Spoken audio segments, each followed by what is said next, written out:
Assalamualaikum warahmatullahi wabarakatuh. Waalaikumsalam warahmatullahi wabarakatuh. Sahabatku dimanapun Anda berada, khususnya para mubalik di kota Batam. Alhamdulillah syukur malam ini kita bisa bersilaturahmi dengan Ustadz Rashid, tepatnya di rumah beliau, Beverly Garden, Nomor 17. nomor 17, kelurahan apa ini? Belian. Belian, Kecamatan Batam Kota. Iya, betul. Orang menyebut Batam Center. Wah, Batam Center betul-betul Batam Center. So, ada yang menyebut juga hutannya itu Batam Center juga kan. Saya ada informasi bahwa Ustadz Rashid ini asal usulnya Madura, betul? betul sekali. Di mana Maduranya? Saya di kepulauan Di mana? Pulau Kangean, Kangean. masuk Kabupaten Sumeneb ya. Jauh tuh. Jauh dari Sumeneb aja, dari Sumeneb itu Kalianget itu 8 jam nyebrang pakai kapal laut. Kalau sudah orang Kangean lari ke Batam, betul-betul petarung tuh. Nah, tahun berapa masuk Batam? Oktober 90. Oktober tahun 90. Waduh, 12 tahun sebelum saya. Kalau saya kan tahun 2002. Ketua Umum PMB Kota Batam hari ini tuh belakangan lagi. Berarti termasuk asabikunal awalun ya. Terus kalau tergabung di Persatuan Mubalik Batam, karena saya dapat info Ustadz Rashid itu termasuk senior kan? Juni Agustus 98. Agustus 98. Iya. Kalau gitu ikut mendirikan. Sama-sama Pak Kiai Didi Suryadi.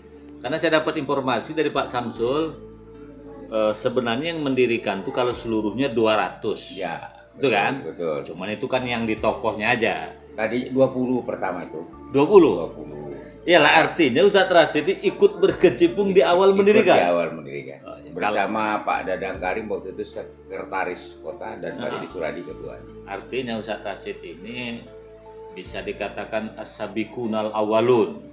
Kebetulan insya Allah bulan 9 ini kita mau mengadakan Mubes PB Kota Batam. Mungkin kalau habis kepengurusan sekarang kan di Oktober habisnya. Tapi Oktober, mungkin ya?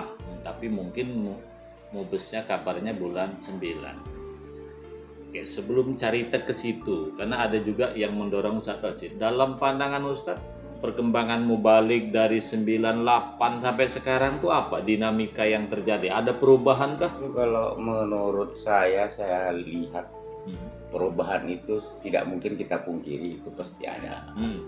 Cuma kalau dulu zaman Pak Didi itu mubalik itu sering-sering kegiatan.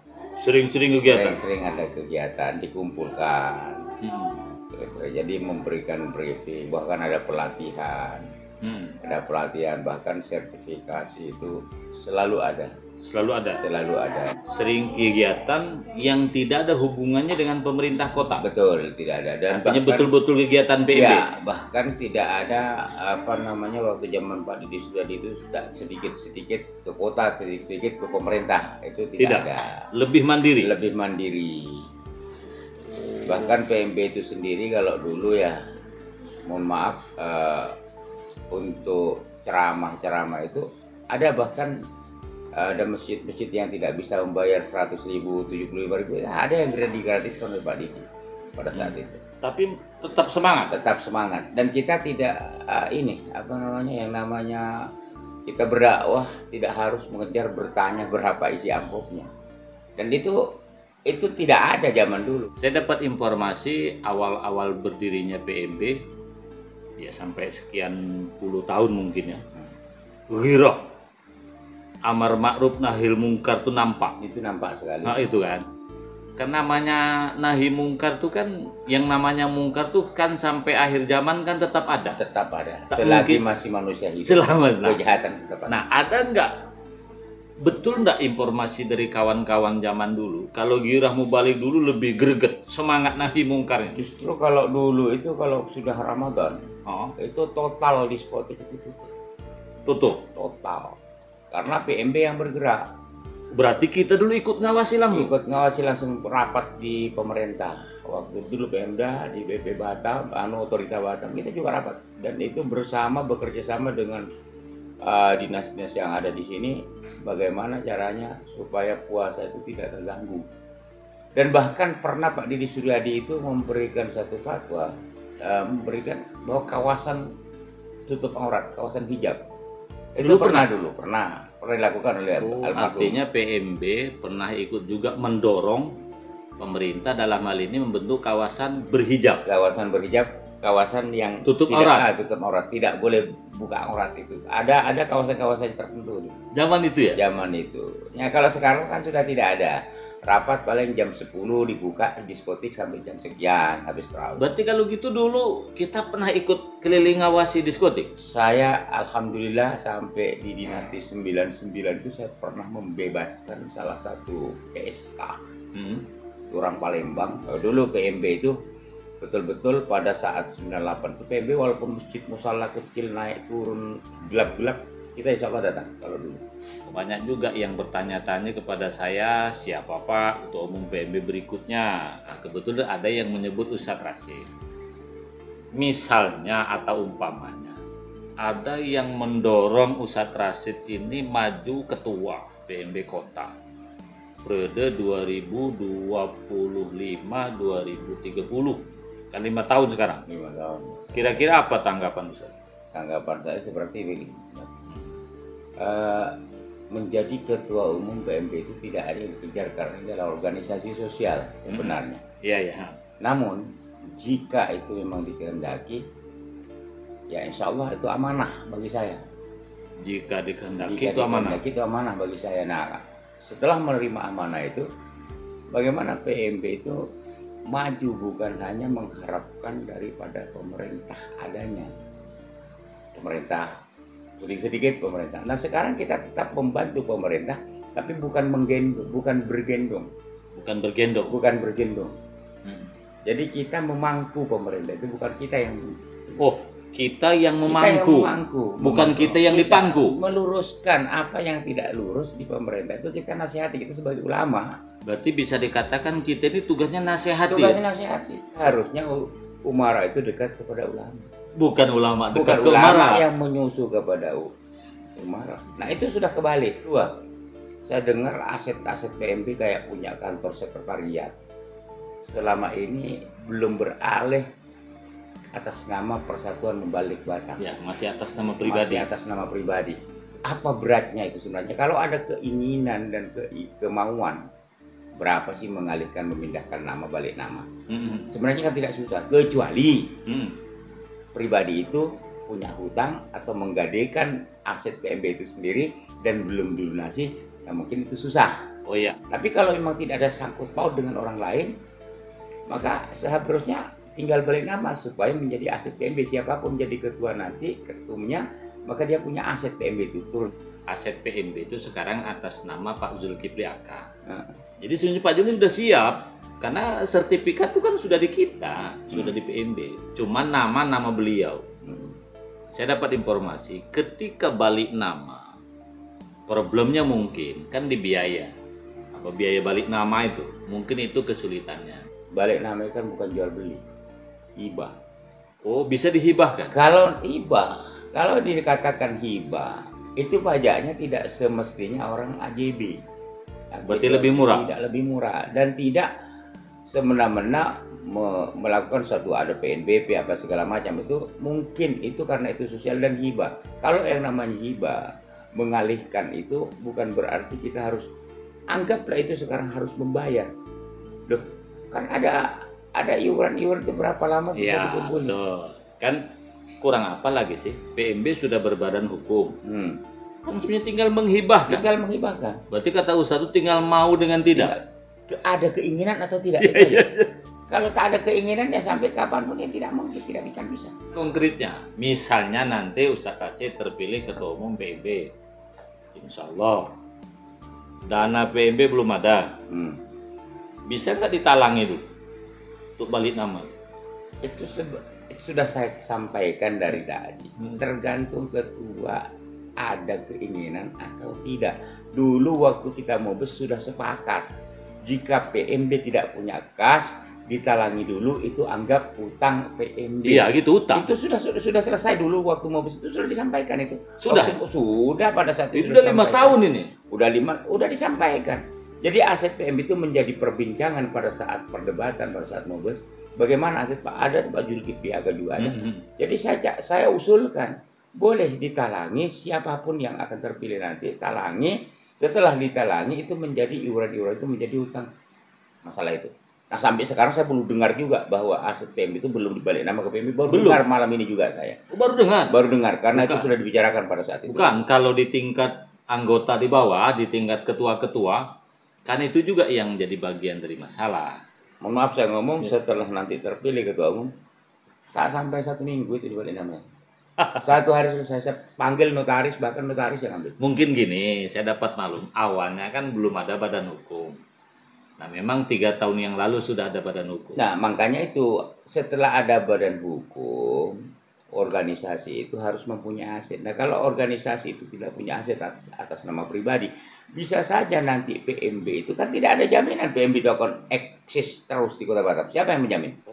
Salah satu problem di Persatuan Balik Batam ini kan kalau khutbah ya, kalau sedang khutbah kan ada 2. Satu, bacaan kurang bagus. Yang kedua, ada yang sudah ditugaskan tak mengisi jadwal. Itu yang sering kita dengar. Nah untuk mengatasi 2 hal nih, ada mubalik yang syarat rukun kurang pas, yang kedua tidak mengisi jadwal yang sudah ditugas. Kalau Ustadz terpilih nih, perubahan dalam Mobes itu anggaran dasar dan anggaran rumah tangga harus dirubah. Kok harus dirubah? Tunggu dulu, jangan dipotong.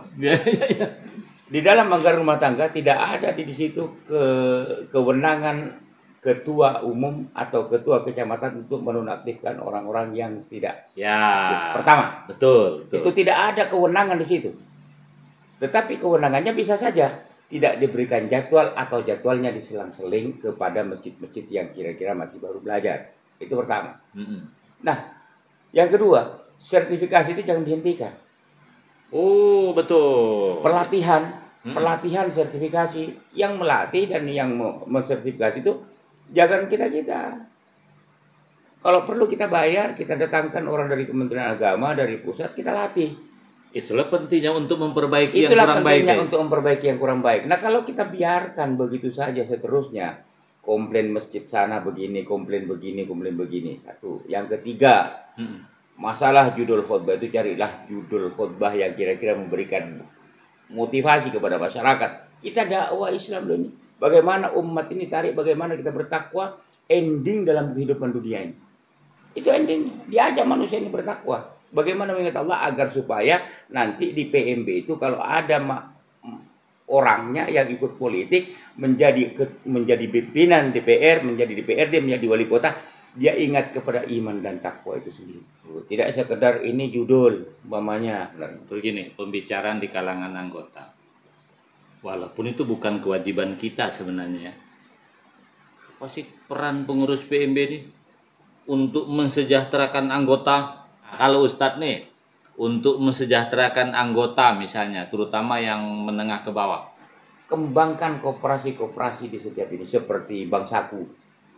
Berikan aplikasi kepada PMB yang buka warung, aplikasi berikan. Kita supply mereka ininya, jualannya, mereka bayar setelah dia laku, setelah itu laku.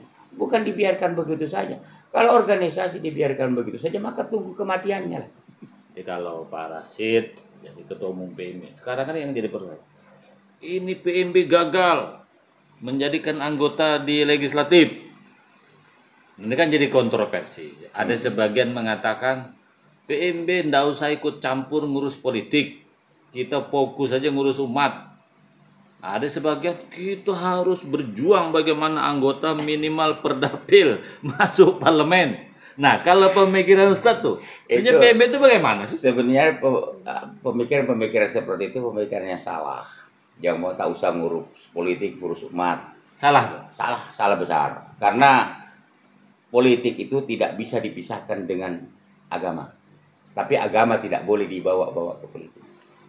Politik tak bisa dipisahkan dengan agama. Karena orang berpolitik kalau tidak didasari agama maka politik setan. Tapi agama tidak boleh diseret-seret ke politik. Tidak boleh diseret-seret ke politik. Misalnya begini, saya pokoknya orang PMB harus milih kita. Itu memaksa namanya. Itu nggak boleh. Nggak boleh. Oh, nggak boleh. Memaksa itu namanya. Iya, itu memaksa organisasi sosial. Tetapi orang PMB sendiri harus berpikir. Pikirnya begini. Loh, ini ada anggota kita orang PMB nyalon. Seharusnya dia bersatu. Nah, kenapa tidak bersatu? Saya sudah jumpa ini, sudah ketemu saya. Penyebabnya? Penyebabnya. Apa itu? Kenapa dia tidak bersatu? Coba antum mencalonkan diri, datang ke salah satu PMB, ada uangnya enggak, Ustaz? Ini yang ditanya selalu. Ini? Iya, selalu itu yang ditanya. PMB dijadikan ketua KPPS, bisa dibantu, Ustaz. Ini apa? Apa-apa? Nah, itu namanya sudah mencampur adukan antara dia punya agama, seolah-olah dia agama itu bisa mengajak orang dengan uang. Padahal kata Rasulullah, al-rasyid wal murtasy finnar. Kalau dia ingat saja dengan imannya, ingat dia dengan agamanya, saya rasa ada bagusnya kalau PMB, salah satu PMB orang anggota betul-betul di PMB menjadi anggota dewan. Itu ada bagusnya didukung secara kompak dan bersatu, insya Allah jadi. Dan dia bikinkan fakta integritas dengan PMB. Jika kamu jadi, apa yang kamu lakukan dengan PMB? Andaikan nanti Pak Rashid jadi ketua umum, insya Allah ya. Apakah dalam hal politik akan menggiring anggota PMB masuk dalam satu partai atau bebas? Terserah, terserah. Hak politik mereka, hak asasi mereka mau masuk ke partai apapun, yang penting itu baik. Seperti Pak Rudi dulu. Dulu tahun 2009, Pak Rudi terpilih jadi anggota dewan. Tahun 2009. Itu Pak Rudi bagaimana berjuang untuk menjadi ketua Banggar. Dan setelah menjadi ketua Banggar, itu ada usulan. Insya Allah saya yang usulkan juga. Saya minta bagaimana mendapatkan insentif PMB itu, guru TPA, TPQ, dan imam masjid. Alhamdulillah pada saat itu begitu Pak Rudi terpilih menjadi ketua Banggar secara aklamasi. Pada saat itu saya sekretaris Gerindra, saya menggabungkan antara fraksi Gerindra dengan fraksi PKB, P3.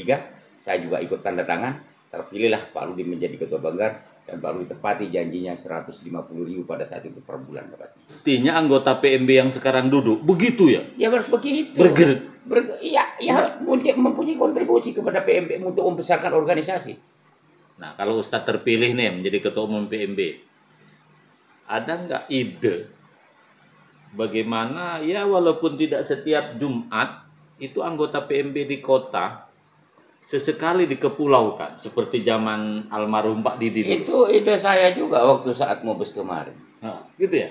Itu ide saya juga, sudah saya usulkan. Coba pilih salah satu orang kota yang ilmunya mumpuni, tidak usah mendengarkan bisyarah di sana. Kita yang memberikan bisyarah, kita kirim. Iya, kan persoalannya di bisyarah aja. Sudah saya sampaikan, itu sudah saya usulkan pada saat Mobes. Siapapun yang terpilih nanti, itu usulan saya, kirim dari sini, dari kota ke pulau, kita yang memberikan bisyarah dan memberikan ongkos kepada dia. Nah sekarang kalau kita dikirim tanpa untuk mengharapkan bisyarah, untuk naik speedboat aja sudah tidak cukup. Ya betul. Untuk naik pompong aja. Artinya tidak mungkin gratis. Tidak mungkin. Tapi bisyarahnya kita yang mencari. Kita yang tanggung. Kalau di pulau itu, Ustaz, kita semua tahu lah. Masyarakat mau datang ke masjid ada syukur. Sudah syukur. Iya, janganlah pula ngasih bisyarah kan. Artinya, menurut Ustaz Rashid tadi, memang seharusnya PMB kota yang menugaskan kawan-kawan ke sana, bisyarahnya kita yang mengupayakan. Minta nomor rekening dia. Transfer rekening dia, dia berangkat. Kalau tidak berangkat, pecah. Iya. Artinya nggak mungkin nyuruh-nyuruh aja kan? Memang ke sana pakai jalan kaki, kan tidak. Orang itu ke sana, dia juga pergi ceramah ke sana, meninggalkan anak dan istrinya. Pulang dia harus bawa amplop untuk beli beras, beli makanan untuk menghidupi anak dan istrinya. Ya kita yang memikirkan sebagai ketua. Ya mudah-mudahan PMB ke depan kalau seandainya memang ketua umumnya nanti terpilih, siapapun yang terpilih kita tetap akan mendukung. Dan mudah-mudahan tidak ada campur tangan orang-orang yang ingin menguasai PMB ini sendiri. Karena saya dengan teman-teman yang terdahulu itu merasa sedih apabila PMB ini akan dibawa-bawa seperti ini begini. Artinya murni untuk dakwah Murni saja. untuk dakwah. Yang pertama, yang kedua, program-program PMB itu harus jelas karena kita mensejahterakan anggota itu untuk membesarkan organisasi dan mengeksiskan organisasi. Kalau Ustadz itu ceramah, kalau dia kelaparan tak dikasih amplop besok tak datang lagi. Tapi kalau dia disejahtera, ekonominya bagus, walaupun tak bagus tapi dia cukup makan saja anak dan istrinya, insya Allah dia akan datang walaupun dia ke pulau, walaupun dia masjid kecil. Yang penting istiqomah kita dengan niat kita ikhlas berdakwah untuk memperbaiki umat ini, karena di akhir zaman ini umat bukan semakin baik. Oke, termasuk menyelesaikan masalah sekretariat. Termasuk menyelesaikan sekretariat itu harus segera diselesaikan. Begitu terpilih, karena sekarang PMB sudah punya badan hukum, maka gantilah. Kalau ketua tak punya duit, ketua umum yang terpilih tidak ada duit, maka kumpulkanlah teman-teman, ini ada duitnya sekian menjadi hutang PMB, angsur kepada orang yang dipinjam. Selesai. Karena duit itu ada, cuman mungkin tertunda saja. Demikian Ustaz Rashid, mudah-mudahan ada manfaatnya dan suatu saat kita bisa bincang lagi. Cukup sekian. Assalamualaikum warahmatullahi wabarakatuh. Waalaikumsalam warahmatullahi wabarakatuh. Terima kasih Ustaz.